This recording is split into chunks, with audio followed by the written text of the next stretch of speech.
Welcome to Ditto's English literature class. In this class, we are going to discuss another sonnet from Shakespeare, that is the sonnet 141. 141 sonnet is regarded as a sonnet addressed to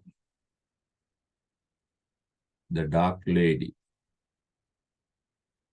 In our earlier class, we discussed a sonnet addressed to fair youth. Now, this sonnet, 141,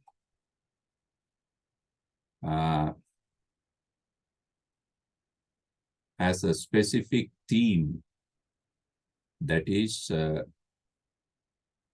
theme of love, but this love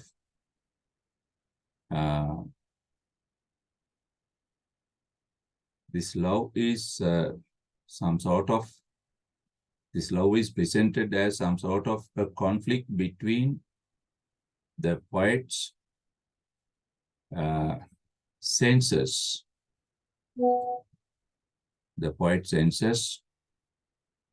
and his heart.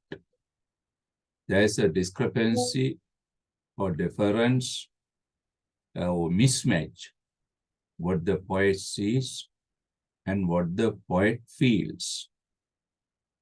What the poet sees and what the poet feels.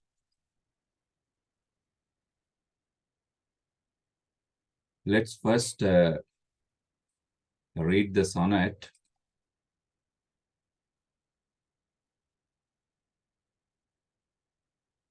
You see, in faith, I do not love thee with mine eyes, for they in thee 1,000 errors not. But 'tis my heart that loves what they despise, who in despite of view is pleased to dot. Nor are mine ears with thy tongue's tune delighted, nor tender feelings to base touches prone, nor taste, nor smells, nor desire to be invited to any sensual feast with thee alone. But my 5 wits nor my 5 senses can dissuade one foolish heart from serving thee, who lives unswayed the likeness of a man, thy proud heart slave and vassal wretch to be. Only my plague thus far I count my gain, that she that makes me sin awards me pain. Right. At first glance, you can see the poet is referring to a woman with physical beauty,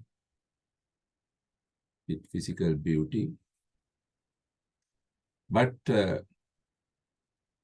poet does not see this beauty as perfect beauty.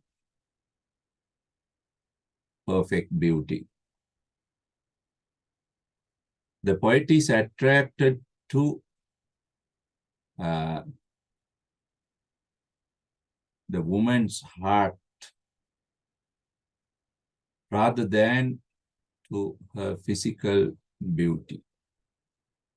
In faith, really, in faith means truly, I do not love thee with mine eyes. Now, what does it mean?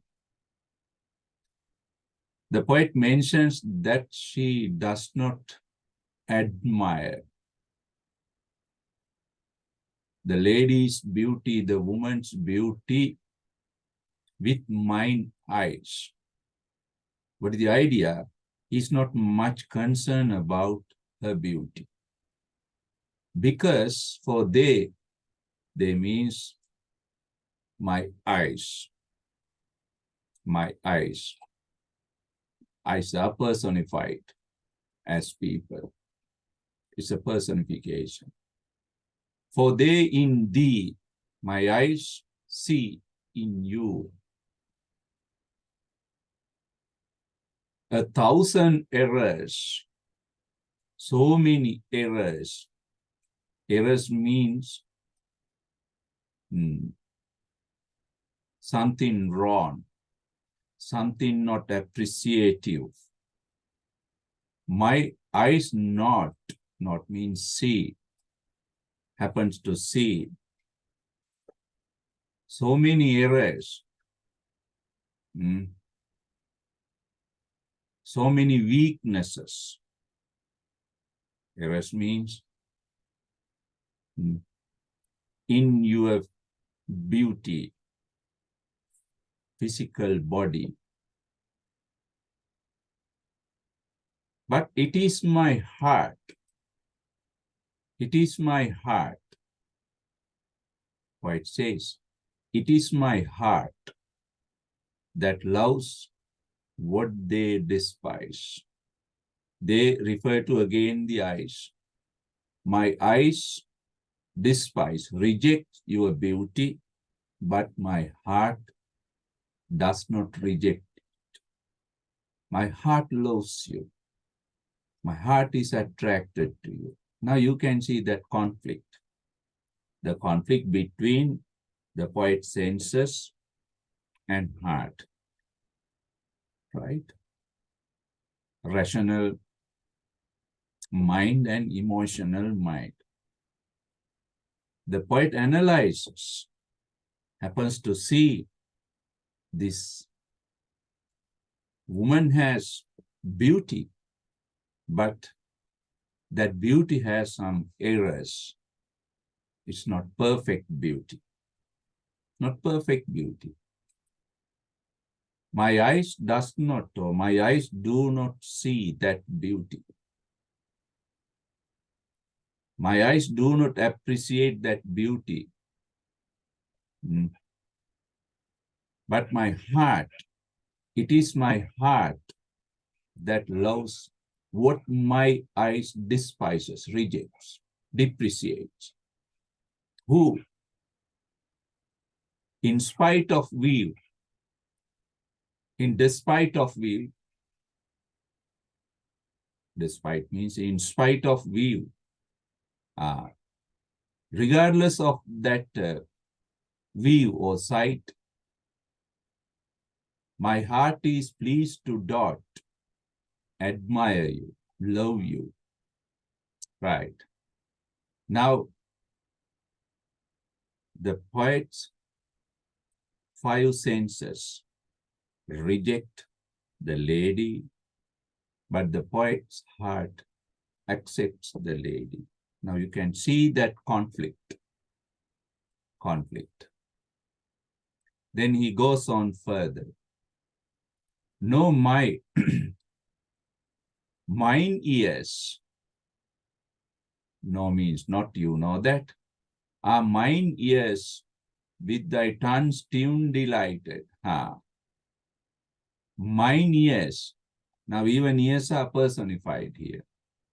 My ears are not delighted, pleased with the melody or beauty of your voice, tongues. Tongues means speech, words, right? Now the lady's sweet words cannot delight my ears. Now eyes reject. This time ears reject this lady's sweet voice. No tender feelings. To base touches strong. No tender feelings. Even your tender feelings. No. My heart does not accept your tender feelings. I am not drawn, poet says. Drawn means subject. I am not subject to your tender touches or tender feelings. The poet simply says, I am not subject, succumb to. I do not succumb to your tender feelings or tender touches. I will never enjoy tactile pleasures from you. Tactile. Another sense, tactile. Visual, auditory, and tactile. I never enjoy any tactile pleasure from you. No taste. Another sense, your mouth, we call it gustatory. Gustatory. Now, you know, in poetry, there are 5 ways or senses we experience the poem. They are visual, auditory, tactile, now gustatory. Even my mouth, my tongue, even my nose, the last one, olfactory, smell, desire to be invited. No, I am not attracted to your visual beauty, sweet voice, tender touches, or any smell, any sweetness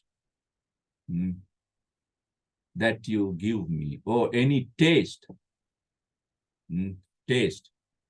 gustatory. Now you can see the poet says, no physical contact, no physical contact.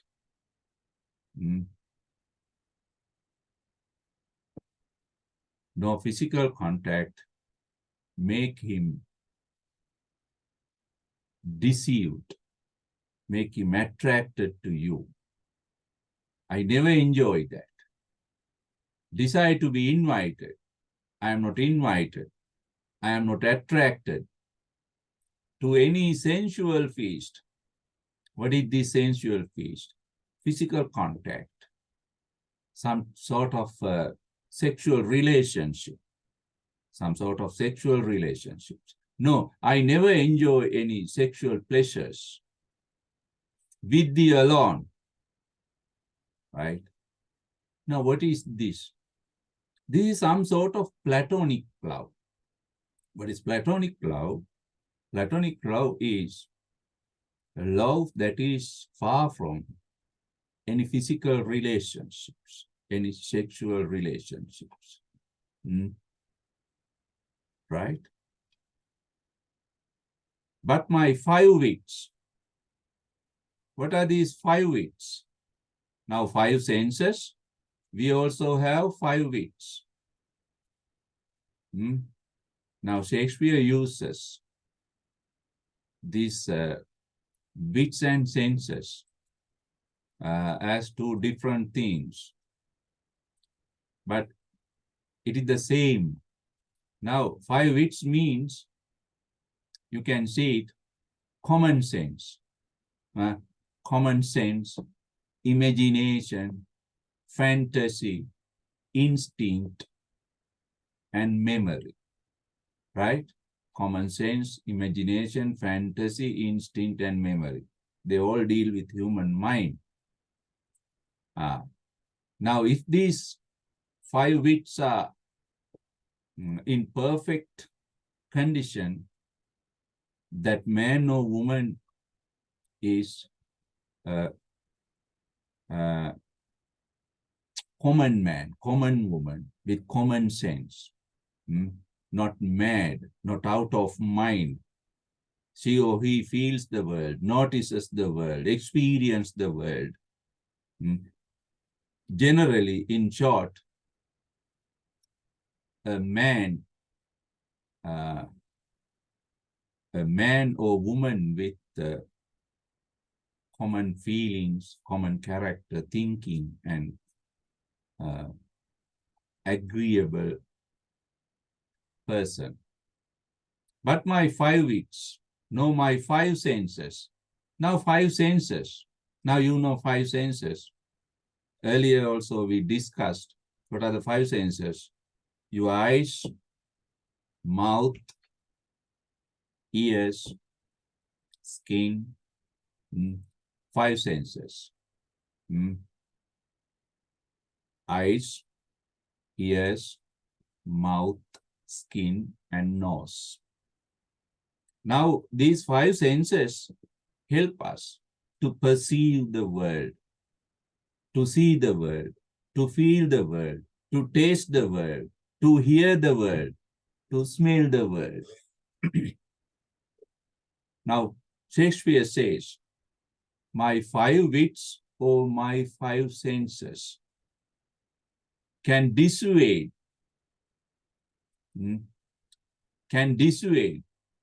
dissuade means the opposite of persuade, or distract, turn away. These 5 senses or 5 wits cannot turn away, distract my foolish heart. Now he compares his heart to a foolish person. It's a personification. My foolish heart is attracted to you. My 5 wits or 5 senses cannot distract my foolish heart from serving thee. Here serving means loving you. Serving. Now what is the idea? Poet says, my heart is a slave to you. My heart as a service to you. A slave. My heart is not rational, so emotional. My rational thinking cannot dissuade or distract, take away, turn away my heart from loving you. Okay, now that is the conflict between heart and common sense. Common sense reject the woman, but heart accepts the woman. Because of this, leaves unswayed, right? Now, poet is critical about his own situation. What is his criticism?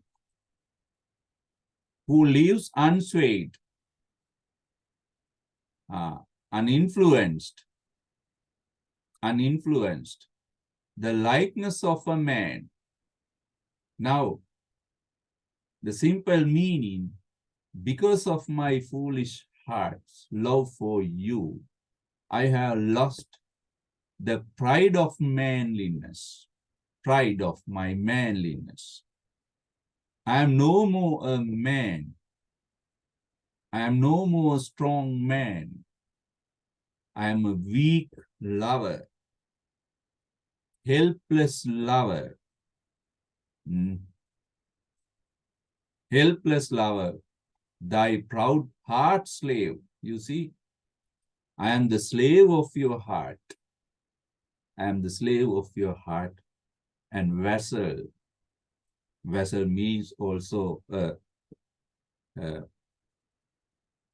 someone who works under another's influence.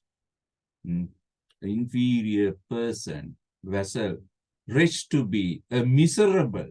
Wretch means I'm a miserable slave. I'm a miserable worker, vessel under your love.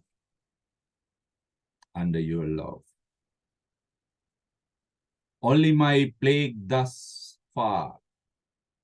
My plague. Now, my plague is a metaphor. What is the idea? Now, it refers to his love. My love, thus far, so far. I count, I gain, I have my gain.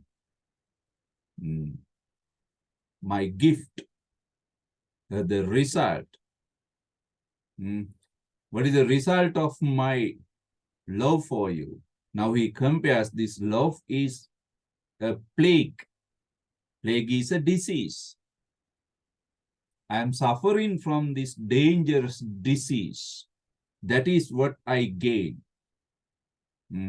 That suffering, that pain, that she, that makes me sin. Now look at this word, sin. Now in Elizabethan era, love, especially amorous or sexual love, is considered to be sinful. Sinful. Therefore, love is a matter which is not openly discussed by ordinary society because it is sinful. Sexual union, sexual relationships, erotic love, they are all regarded as some sinful. Now, poet feels, I have committed the sin. I have committed the sin. He confesses his love for this lady is a sin, and this sin, this is some sort of repentance, penance, according to Christianity, penance, self-punishment.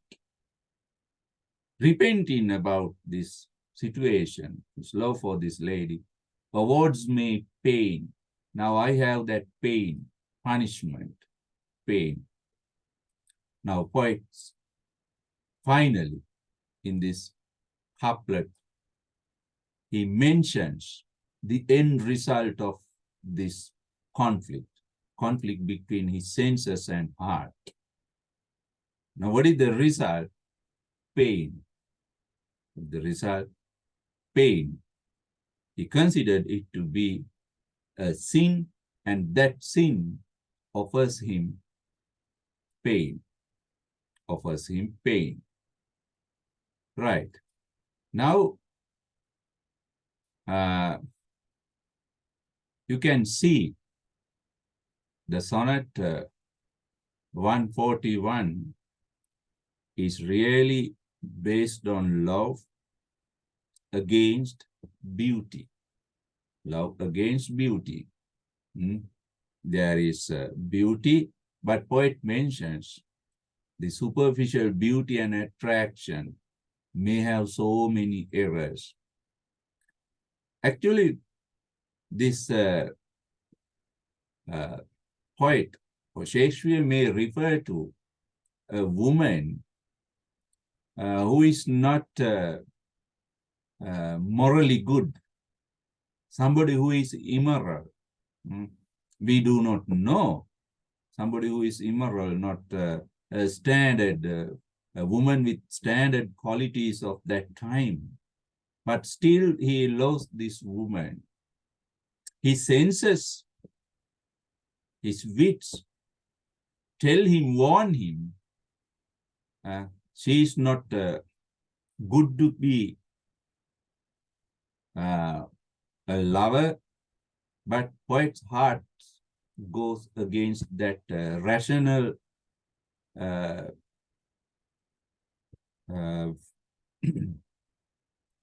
rational perception of his senses, his heart, his emotional thinking is far more greater than that rational thinking. Okay, now that is the simple idea of that sonnet. 141. 141. Okay. Now, with that idea in our mind, we can read it once in order to get more understanding about what Shakespeare, the poet, says. Actually, in our real life, we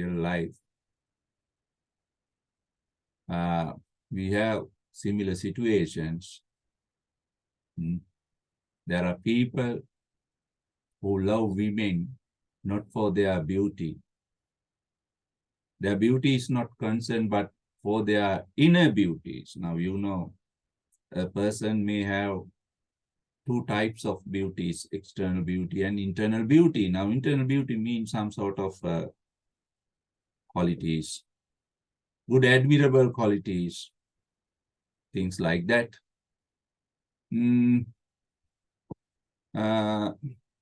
On the other hand, there's a saying, beauty lies in the eyes of the beholder. Beauty lies in the eyes of the beholder. But here, the poet notices the woman is beautiful, and his senses warns him, don't select this woman. There is a warning from his wits and five senses, but he does not consider that warning because his heart is against that warning. Now, even in some real life situations, there are warnings about certain people from society, from other people, from your friends and relatives, but still your heart